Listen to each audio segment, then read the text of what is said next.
Minister దగ్గర నుంచి కింది స్థాయి అక్కడ ఉన్నటువంటి స్థానిక ఎమ్మెల్సీ రామచంద్రరావు గారి ద్వారా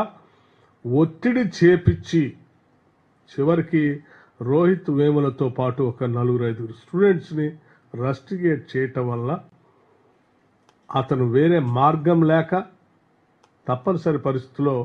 ఆత్మహత్య చేసుకున్నటువంటి పరిస్థితి మనందరికీ తెలిసినటువంటి విషయమే.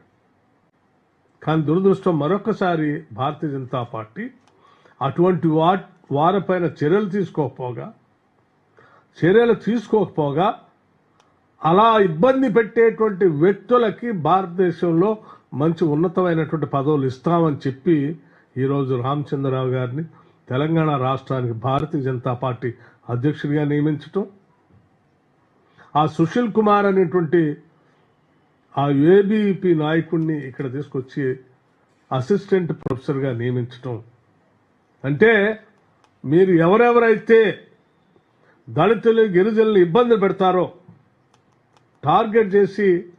వాళ్ళు మరణించే అంచుల దాకా తీసుకెళ్తారో వాళ్ళందరికీ మేము ప్రమోషన్లు ఇస్తాము, లేకపోతే బాధ్యతలు ఇస్తాం, పదవులు ఇస్తామని చెప్పే విధంగా మీరు చేసినటువంటి సంఘటనలు మేము భయపడుతున్నట్టుగానే ఈ భారతదేశంలో దళిత గిరిజనులు భయపడుతున్నట్టుగానే మరొకసారి